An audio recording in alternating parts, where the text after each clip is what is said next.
Welcome back to Sledgehammer Horror, guys. I am Ken Sledge, and let's talk horror. Now, today I am joined by the amazing Austin Torres. Austin, how you doing today, man? I'm good. Thanks for having me. It's an honor to have you. Now, before we start talking about why you're here, Austin, I want the people that don't know you to get to know you a little bit. Austin is a horror filmmaker and podcaster out of the 313 Detroit area. And as a lot of you know already, I am a huge Detroit fan. I love my city. So it's great to have somebody else here that can give some perspective on what the city means to them. So, what do you think about people that say Detroit is a bankrupt shithole, Austin? Oh, you're putting me on the spot right away because I don't have nice thoughts, and I don't want people thinking I'm an asshole right away. But yeah, I don't have nice thoughts for people who don't have nice things to say about Detroit, especially if they've never been to Detroit. Thank you. You just nailed it, because what I always say is if you talk shit about Detroit, you've never been to Detroit. You've only seen Detroit in RoboCop and other movies that proclaim it in a really, really shitty way. So thank you. At first I thought you were going to say I don't got nothing nice to say about the city, and I was like, no. It's beautiful.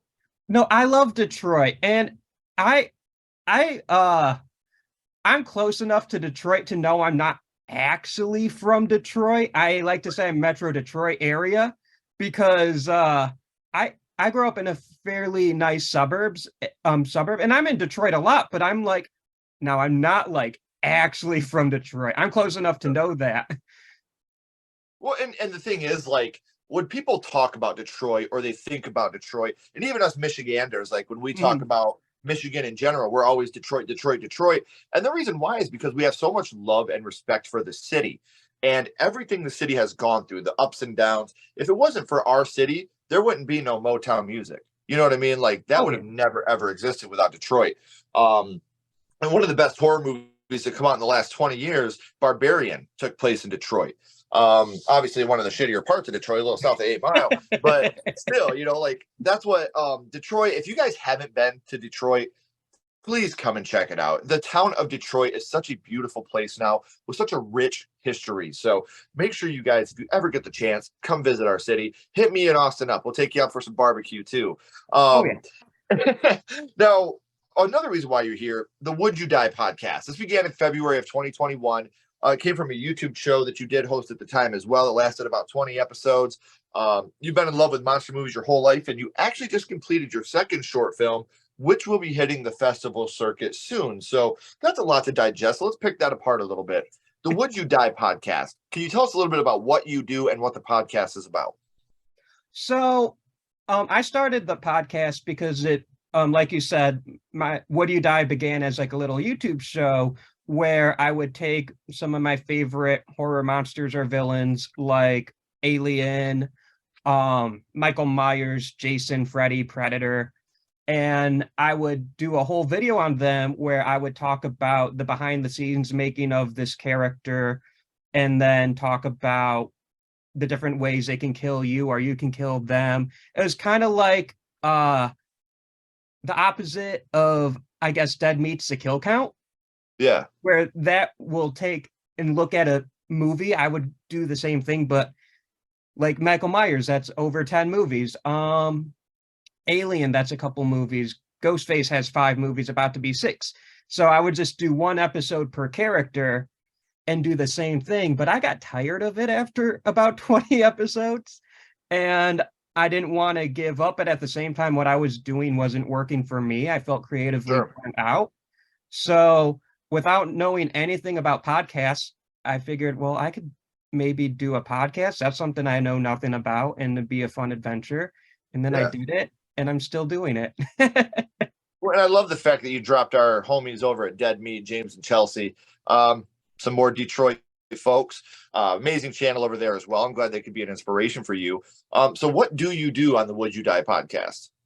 So on the podcast, I try and talk to another horror fan, creative, just someone who loves the genre, and I talk about their favorite monster or villain. So, for example, if someone comes on my show and they're like, you know what?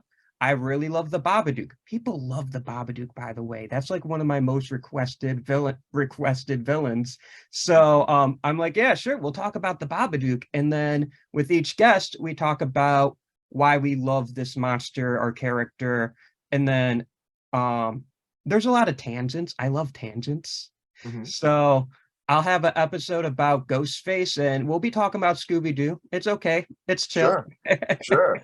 Well, and that's where it's most fun when you're not scripted and you just go off the cliff, off the cuff. I'm sorry, that's don't go off the cliff. That doesn't sound fun. When you just go off the cuff, it makes it a lot more fun and a lot more entertaining for you to be able to do it that way. So, now you have directed a short film. Obviously, your second one, which will be hitting the festival soon. But what was your first short film about? So that one's called Best Day Ever. That one's going to be public on YouTube soon or now, depending on when this comes out. Well, if it Um, is now, you guys know that I have the link down in the description. So if it is live, you can check it out by the link in the description. If it is not, I do have all of Austin's other social media links and YouTube links down here in the description. So you can follow him to stay up to date on when it does come out. You can also subscribe to the podcast down below. So I got you on that one, buddy. oh, I appreciate it. Uh, but yeah, with Best Day Ever, that's my first short. We shot that near the end of summer 2020. And that was one of our when everyone I feel like was very what's the word I'm looking for? Stir crazy because of the pandemic. Everyone was locked up. So this was when me and a friend, Molly Gibson, shout out. We wanted to do something, so we made a little short in a basement, and that was my first short film that I co-wrote and I directed. And then it's about two people finding themselves kidnapped and trapped in a basement, and they think it's going to go one way, but it goes a completely different way. I like to think of it as a comedy with a horror coat on. Sure. But there's some slasher influences in that one. And then the one I just completed that will be hitting the festival circuit soon, that's called Ice Cream. And it's basically a killer ice cream truck, but it's not. I don't want to say too much about it No, because no, it's not obviously out yet. spoiler free, man. But But I'm very excited to hear about that one too. And that's something that, like I said, hitting the festival circuit, that's an amazing thing. And I can't wait to hear more about it. And you guys can hear more about it by following on social media with all the links down here in the description. So once it does come out and it is available for everybody to see, you guys will be able to check that out as well. Now, obviously you got a lot going on for you, man. But here for a second, I want to go back to the past and talk about how horror started for you. Because in order to do a horror podcast or direct horror shorts or star in horror shorts, horror had to start somewhere. So I want to talk about the first horror movie that you watched. And Austin, your first horror movie was? Jurassic Park. Let's fucking go. I've said for a very long time that I fully believe Jurassic Park is a horror film. I don't see the argument against it. So, do you remember about how old you were the first time that you had seen it? Well, I I struggled a little bit actually picking Jurassic Park as my first horror movie. Not because I don't think it's not a horror movie. I am very pro Jurassic Park is horror, and I'll I, I've died on that hill many times on my own podcast, so we're in the same camp.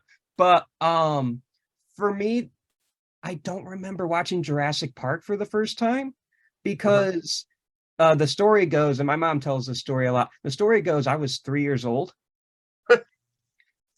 and and I wasn't even toilet trained yet. So I guess apparently I found the VHS tape to Jurassic Park, and my grandma watched me do this. I took the tape and I figured out the VCR by myself and put in Jurassic Park. And my mom comes home from work and she's like, why is he watching this movie? And my grandma's like, well, he did it himself. I wasn't going to stop him. My mom's Right. my mom starts freaking out because there's a very famous scene um that has to do with the toilet. Something I wasn't particularly trained in yet. And my mom's like, oh my God, he's never gonna be like potty trained. He's, never be a functioning. So she decided to sit down and watch Jurassic Park with me, and it dominated my personality ever since. That's awesome, man. And you're right, because like I was scared of Jaws as a kid, and I didn't want to go to the potty because there's water in the potty and there's sharks in the water. So no. Now, obviously, this is a very influential movie. It's still going today with the Jurassic World franchise. And do you remember which scene it was from the OG Jurassic Park that scared you the most, the one that affected you the most? I'm gonna go with affected because I've been watching this movie so long, I don't remember ever being scared of it. Sure. It's one of those things where it's like it's just in my DNA. Like I'll introduce myself to people like, "Hi, I'm Austin. My favorite movie is Jurassic Park. What's your name?" So it's just part of who I am. And Uh-huh. but I think the scene that affected me the most is the T-Rex breakout scene. And it's one of those things where this movie has such a great sound design. Oh yeah. Even with the roars of the dinosaurs and everything that happens with that, the score is fantastic. People that have never seen Jurassic Park know the da-na-na-na-na. Like it's something that we all know. And when you have the roar of the T-Rex, it is such an impactful moment in cinema history. I can completely understand why that would be the scene that you would pick. Um, so there are a lot of, like I said, it's a bigger franchise now. The whole Jurassic Park, Jurassic World franchise. Which one in the whole franchise is your favorite? It's the first one. I don't Okay. think there's a other I don't think there's another answer for that. I don't like to judge people, but Uh-huh. if you don't say the first one, I'm kind of judging a little bit, just a teensy bit. But no, but I want to give you another answer because it's by far away the first one, but I want to give a shout out to Lost World. That's my favorite sequel. Yeah. And I don't dislike any of the Jurassic Park movies. I like them for different reasons, but Lost World for me, I think is the best sequel, even though it has its flaws. Um, but I think its pros far outweigh its flaws. And if you can accept like the semi-truck size plot hole in the middle of Lost World, where the Tyrannosaurus somehow gets like kills all the people on the boat and destroys San Francisco. If you can ignore that little detail, then the movie's really fun. See, and I don't know. I've always been a huge fan of all the movies too. I agree with you. I do agree. I think the first one is the best, just because not only because it's the cliche, oh, it's the first one, so it's got to be the best. I have a shitload of sequels that I think are better than the original. A lot throughout the horror, even horror or regular world. But this is one of the cases where you're not going to beat the first one. Um, and I'm also one of the people that I really like the Jurassic World movies. I know a lot of people are, get turned emotional about, the little girl being a clone or whatever. I like the movies. I think they're good. I have a lot of fun watching them. And that's what I go to the movies for, is to have fun. Yeah. And I get that with the Jurassic World movies. So, there's not very many kills throughout the first Jurassic Park film. Like there's a couple and they're very, very memorable. So which kill would you say is the one that stuck with you the most from Jurassic Park? I think this one's hard because while you're right, there's not a lot of kills in Jurassic Park. For the most part, they're quality.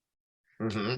And I know I just mentioned Gennaro's death, lawyer getting eaten off the toilet by the T-Rex, but I think I got to go with Muldoon's death and clever girl. And I love Muldoon. You know what I mean? Like everything he does in this movie, he's an asshole. Don't get me wrong, but he's played so well. Like the character is such a douchebag that you can't help but just be like, I love this guy. Like he's one of my favorite characters in the whole film. And he's right. He knows what he's talking about too. He's never bullshitting. He's always like on point, but like I just love when he's about to meet his maker. The Raptors outwitted him, and he's like, you know what? Yeah, Respect. I'm gonna go out, but you clever girl. exactly. Yeah, yeah, yeah. You like real recognized real. You got me on this one. Like that's Exactly, yeah. 100%, man. Like I said, you fall in love with the guy just because he's such a douchebag, but he's just like, I'm going to say it the way it is. I mean it. I say it. That's a fact. That's how it is. Yeah. So we talk about Jurassic Park, obviously being your first horror movie and what that means to you.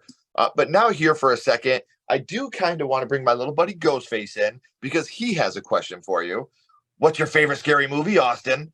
What is your favorite horror movie of all time? Can I put a disclaimer real quick? Of course. Technically, it's Jurassic Park. It's just my all-time favorite movie. Yeah. It's the movie of movies for me.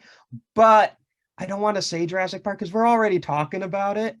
And I've dealt with enough people being like, well, that's not very scary. So it's like, okay, I'll pick a I'll pick a different one. And besides, it's not fair to like all the other horror movies or sci-fi movies or adventure movies because Jurassic Park's a lot of different genres. It is. So it's like I don't like to say Jurassic Park's my favorite sci-fi or favorite adventure because I'm like, it's obviously my favorite out of all of those. I'm just gonna disqualify it because it's number one no matter what. Right. But my favorite scary movie, I'm gonna have to go with Alien. Oh, the OG Alien? Oh yeah. Fantastic film. One of the films that to this day I still watch on VHS. I don't okay, I don't want to sound like a asshole. There are some movies that are absolutely amazing when you watch them in 4K. They're beautiful. It's amazing. Alien is not one of them. Some of these movies are better off with a dark, grainy VHS tracking. Like that's how they were filmed. That's how they were made. They're supposed to be dark and grainy and scary. And you put the 4K on it and you enhance it and you brighten it, and it takes away some of the fear for me. So I still watch Alien on a VHS every time we watch that film, just because I feel like it's a creature of its time in the best possible way. So I completely agree with you on that. I absolutely love Alien, and it's one of those movies I think has definitely stood the test of time. Oh yeah, in 2019 they did a re-release of it for its 40th anniversary, and I went to go see it, and it just it, I was like smiling ear to ear when I got to see that movie in theaters. It was Yeah. so cool. And to this day, one of the best taglines of all time. In space, no one can hear you scream. Like that is a slasher tagline if I've ever heard a slasher tagline in my life. Like, oh, what an amazing movie. And cuz I feel the same way about Alien, it's a total slasher in space. Like to me Oh yeah. that's what it is. Same thing with Terminator. Yeah, it's a sci-fi slasher, but it's a slasher. The Terminator literally goes through the phone book to kill every Sarah Connor. He wears a mask to cover his identity. Total slasher horror movie to me, man. I'm always on board with the Terminator being a slasher too. Now, we've had an amazing time talking about, some of your short films, the podcast, which you guys can be following and subscribing by clicking the links in the description below. We've talked about your first horror movie, your favorite horror movie. But before I let you go, Austin, I want to go back to Jurassic Park here for a second. Mhm. And what we're going to do, I know the answer, man, but I got a script here. I got to follow the script or else my writer get mad. My writer is me. He gets mad if I don't follow the script. What we're going to do is we're going to rank Jurassic Park on a skull count. Now, we're not judging the movie on acting, production, score, direction, nothing like that. What we're doing here, Austin, is strictly judging this movie on how much it affected you on your first viewing. So, 0 skulls being not effective, 5 being extremely effective. You can use half and quarter skulls anywhere in the middle. Austin, what would your ranking of Jurassic Park be? Out of skulls, I'm gonna go with 5 Tyrannosaurus Rex skulls. I mean, like I said, the movie really did change your life. You probably Yeah. would not be the person you are today if you hadn't have found that VHS and put it in the VCR. I mean, and those are just facts. That's like me with House from 1986. If I wouldn't have watched that movie, I felt my DNA changing the day that I watched House for the first time.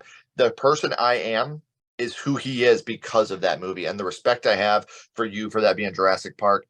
And I remember when Jurassic Park came out and Fangoria put it on the cover and people were pissed. Like, this isn't a fucking horror movie, blah, blah, blah, blah, blah. It's like, dude, what are you talking about? Like if you were on that island, you'd be shitting bricks, man. And like Yeah. the Velociraptor is a total slasher thing, like how it's stalking them around the kitchen, and like that's a total play on slashers, man. Like give me a fucking break with that. I don't want to hear that. Like that's a total horror movie, and I will fight that to the death. And modern monster movies are still ripping off the raptors in the kitchen scene. Dude, you're not lying. It's 100% a fact. So I've said it a couple times, guys, but we're at the end of the third act. The credits are about to roll and the curtain is about to drop. But before it does, please make sure you're subscribing to the podcast. Make sure you're following Austin on all his social media links. You can find them in the description below. Austin, please don't go anywhere. I got a couple more questions for you. That everybody else, as always, keep talking horror, stay what you are, and we'll see you guys soon.